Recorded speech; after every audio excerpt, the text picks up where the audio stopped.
ဆိုတော့ပါရမီတာတွေကိုတစ်လုံးနဲ့အများကြီးရှင်းပြောရရင်အများကြီးပေးလို့ရတယ်တစ်ခုလည်းမဟုတ်ပါဘူးနော်အဲ့အခါကျတော့ဆိုကြပါဆို define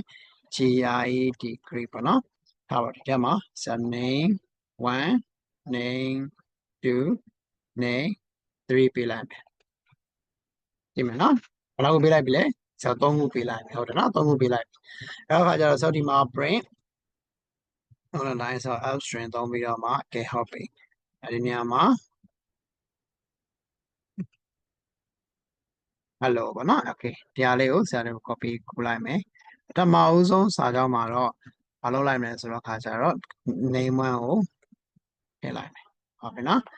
ပထမအဦးဆုံး print စာကြောင်းဒုတိယ print စာကြောင်းမှာတော့ဆရာတို့ဗာထည့်လိုက်မယ်ဆိုတော့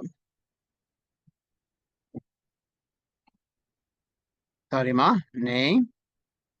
2ကိုထည့်လိုက်မယ်ဟုတ်ပြီနော်ဒုတိယစာကြောင်းမှာဆိုလို့ရှိရင်ဆရာဗာထည့်လိုက်မယ်ဆိုတော့ name 3ကိုထည့်လိုက်ဒါပဲဟုတ်ပြီနော်အဲ့ function တွေကိုဆရာကခေါ်ရတဲ့အချိန်မှာ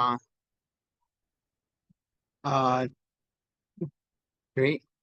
ဆရာဒီမှာargument ဘယ်နှခုထည့်ပေးဖို့လို့တော့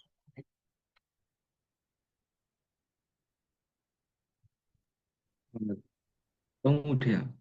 ရဟုတ်တာပါ argument ဆရာက3ခုထည့်ပေးဖို့လို့ပဲဆိုကြပါတော့ကွာဆရာဒီမှာဆိုဆရာနာမည်ထည့်ရယ်နောက်တစ်ခုအခါကျဆရာ Tommy ရယ်နောက်ဒီမှာနောက်တစ်ခုအခါဆရာဒီမှာစံထနိုင်ဟာလားကဲဟုတ်ပြီအဲ့ဒါကိုဆရာတို့ကဒီမှာ control s လုပ်ပြီးတော့မှ run လိုက် run လိုက်တဲ့ချိန်ကျလို့ရှိရင်ရှင်ဒီမှာ hello Teddy Tommy စံထနိုင်ဆိုပြီးထွက်လာတယ်